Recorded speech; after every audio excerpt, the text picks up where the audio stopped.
Hey everybody, it's your pal Drew Geraci, a 30-year comic book industry veteran, mostly for DC, sometimes for Marvel, and a lot of the indies as well. Fun, fun, fun! So, gonna start with Plastic Man. Plastic Man. I was never that much into Plastic Man because the printing or the publishing was so spotty. I did like what Joe Staten did on Adventure Comics.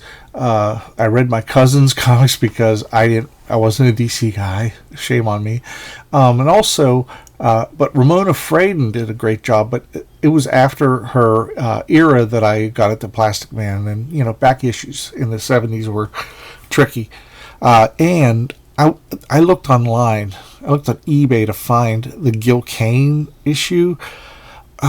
It's like $200, $200 to $300. I mean, that's cheap. I mean, that's on the cheap side. So, anyway, I got this off the stands because it looked great. It just looked incredible. Phil Foglio, I think he was a writer for some of the Dungeons and Dragons campaigns, as well as sword and sorcery type stuff, which just makes it cool that he's doing this because it's so different. Hilary Barta, he is fantastic. He is just great at humor stuff, and it's hard to explain. But he was inked by Nyberg and Rice, and this just caught my interest because it has a nice Wally Wood feel to it, but it's actually a little more, I can't like that guy there. It was, I didn't know a lot about Wally Wood at the time. I did, but it was mostly the occasional comic. So, enough rambling. There's Woozy Winks, and DC Comics aren't just for kids. So, guess what?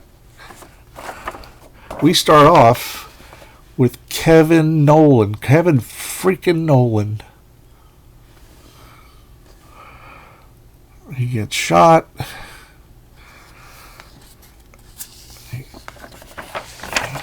This is Eel O'Brien, and he doesn't know what's going on. He's full of this. What do you call that stuff? He got the eel, so what? The yellow bastards. Someplace cursed the acid. It's in my wound and stinging like blazes. Okay, there, I got it right. Finally, he finds himself in a garbage can, pops out, scares the hell out of this old lady, and we're in Hilary Barta land, which is magnificent. And this is right after he's just having a hard time keeping his composure, literally. And so beautiful, so very beautiful. Reality Checks by Kevin Nolan. So all 4 issues have like an opening, Kevin Nolan page. So for that alone, you buy it. But actually, no, the whole thing is really great. Run for your lives. Guy's looking at a nudie magazine, gets knocked over by a fleeing crowd.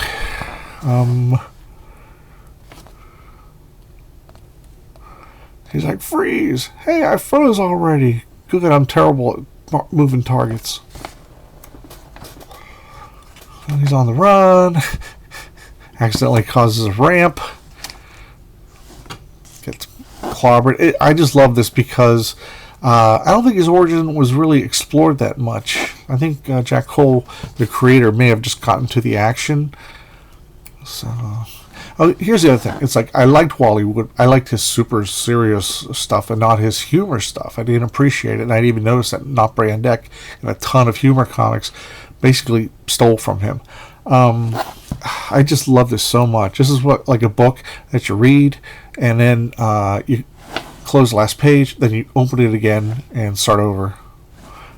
It's my toilet. Trapped like a beaver. No way out. No way out.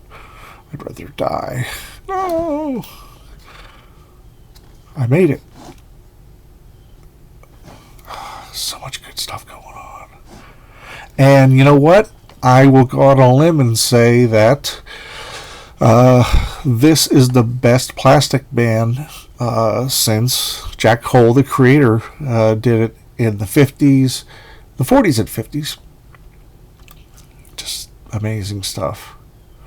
Real classic pose. There we go.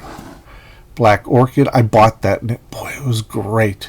I have to reread that sometime. So, yeah, DC was getting more daring. Like, you have comedy here, and then you have super serious Vertigo type stuff going on. Vertigo being the imprint of DC Comics, which is like a horror book. And the Ooze Brothers. Not to be confused with the Blues Brothers.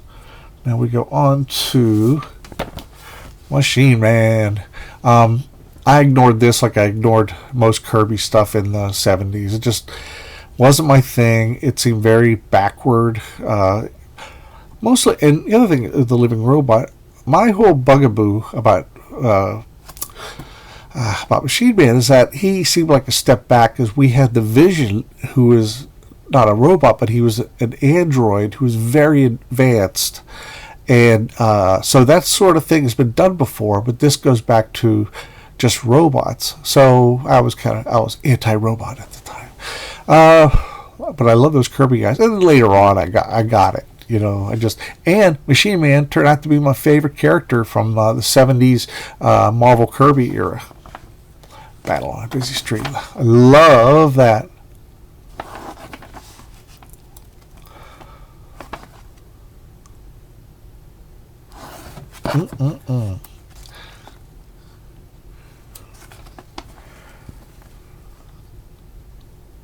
Some really great stuff there. And this is 10-4. I'm 100% certain that Kirby got that from the big CB radio craze, where you're in your car or your truck. Start off with truckers, and they'll say 10-4, buddy. That's usually a goodbye salutation. So,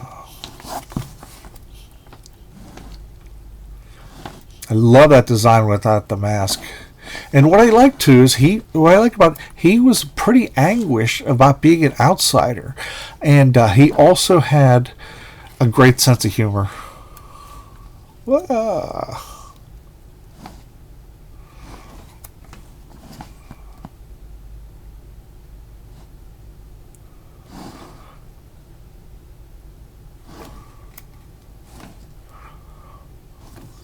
I love that. God, I mean, Kirby continues to inspire.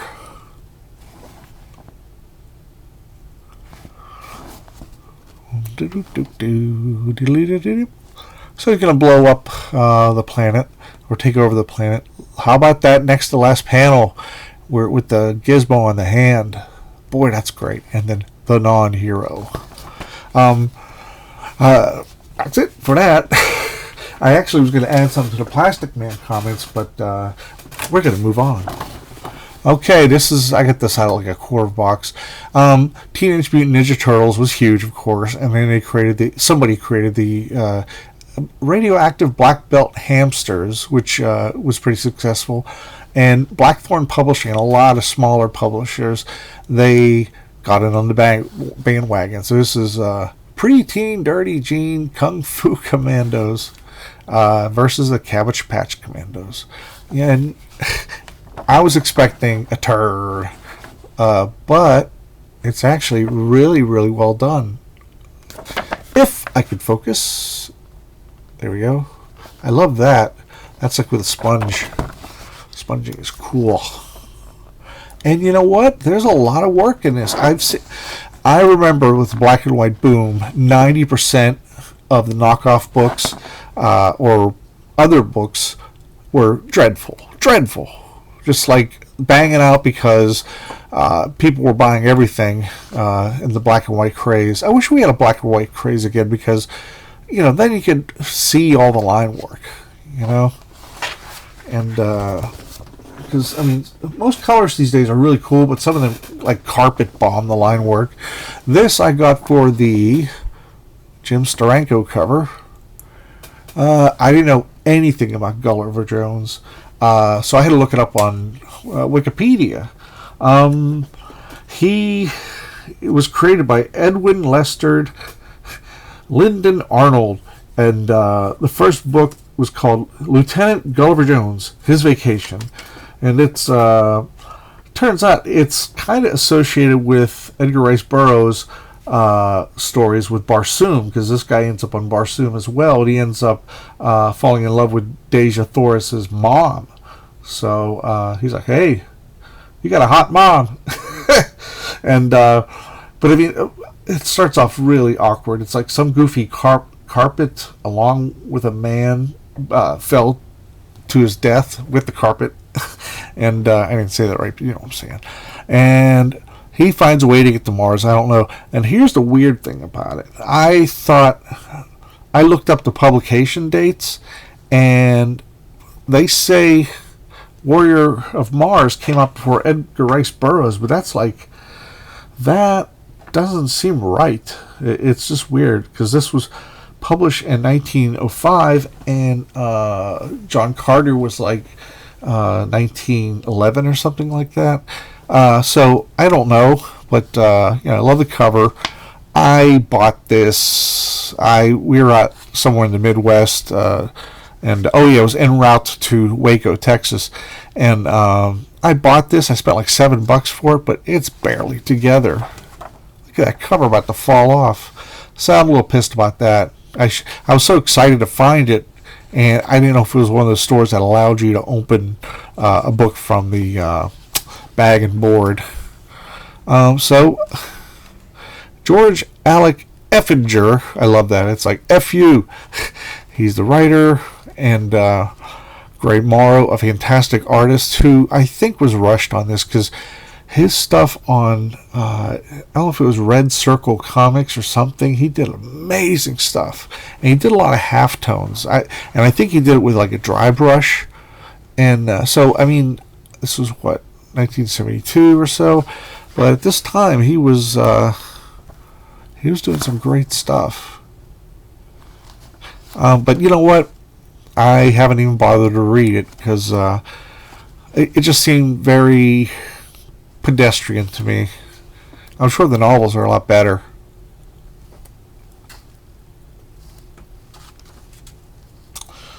And there you have, this is another, this is one of those Bronze Age tropes where it's not a whole issue. You grab some old stories and you reprint them.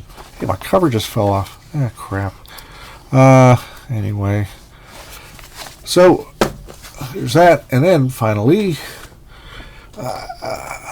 Marvel team up with Valkyrie. And the previous issue had Nighthawk, and I really love both of those characters from the Defenders. That's a Meteor Man who used to be called the Looter. He was created by Steve Ditko right before he left Spider-Man. Look at those ribs. That's Gil Kane, of course. I think that's Senate, I suppose. But what I find obnoxious, I'm not one of those guys who studies everything under a microscope when it comes to covers and stuff like that. I mean, if it looks cool, that's kind of a neat thing, but why does Valkyrie have to be the one on the ground? It's like she is so much more powerful than Spider-Man. He may be more agile, but I just don't get it. It's like, why make her the typical comic book cover, what do you call those? Damsel in distress or whatever. It was weird. But anyway, you have Sal Buscema, written by Jerry Conway. Vinnie Coletta does the finished art. I'm not keen on it because it's really flat. In his Spider-Man, the webbing and stuff like that is very one note. It's like a lot of the inking is it's like he doesn't separate the planes as much. Like, for example, he's in the foreground. He should be a little beefier, at least foreground. But I do love that. There are times where Coletta could really impress you. And that's Sal Buscema drawing Pegasus character. Sal is like a genius. Runs into Nighthawk. I guess I'm a little angry. Angry about what? Spider-Man, that's what, or rather whom. I can't get over his attitude. We were working together to capture a super-powered madman called Meteor Man, and my research, blah, blah, blah, said the man had been threatened in prison. He needed a psychiatrist, not a cell. When I mentioned this, Spider-Man exploded. I never saw him be so bloodthirsty. What do you mean bloodthirsty? I mean, he wanted to go all out to grab this Meteor Man, Norton G. Fester. Frankly, the way he acted made me sick. And she's, you mean to say you let this Meteor Man go free? Huh? I thought I explained. Yes, you explained. You explained how you abandoned your responsibility. You involved yourself in the Meteor Man matter, and then you quit. Perhaps you don't know your duty, but I assure you, Nighthawk,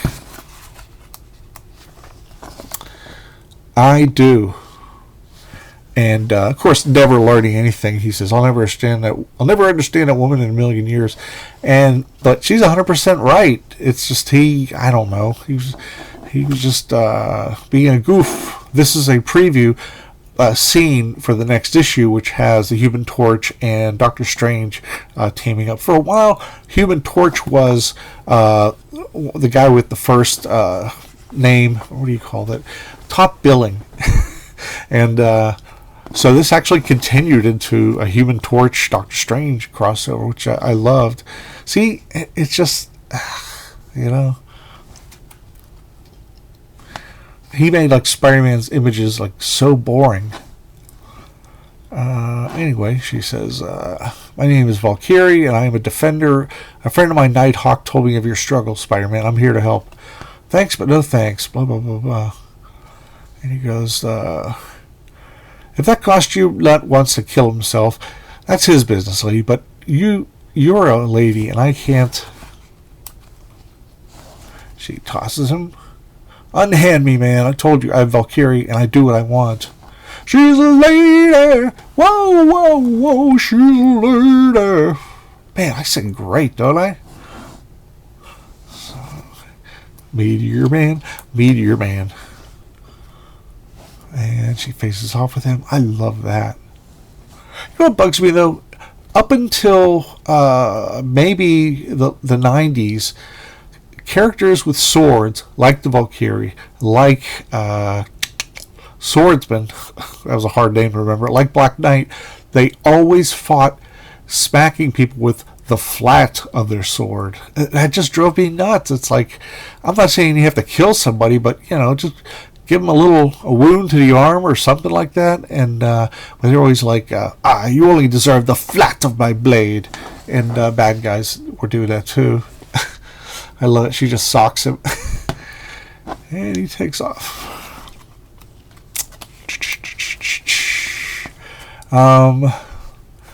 He got some info. He takes back seat. The Meteor Man. Da, da, da, da. Whoop! How many times must I defeat you, wall crawler, before you accept the truth? Twice? 3 times? 12 times, perhaps? So, only once by killing you. So she goes, da da da da da da. Boom! It's like, it's so stupid to count on a balloon to be a criminal and get away. She just pops it. Oh no, my balloon, you shattered my balloon. Everybody's balloon has got to break sometime, pal. Try to see it philosophically. Philosophy, Caught you. But what about the Meteor Man? Whoomp. And he's still alive. He's tough. But that's all. I just thought, like I said, it's a great issue, but the cover, it kind of stinks. It's beautiful art, but it's just, why couldn't she be? I don't know. That's just me. So that's all. Hope you like this episode as much as I love comical books. I accept commissions on drewdracycomics@gmail.com, and I'm doing a convention on the 14th of this month No, yeah, July, and I'm going to be selling prints and doing signings. It's at the Marriott on 85 in Georgia. And talk to you later. Bye.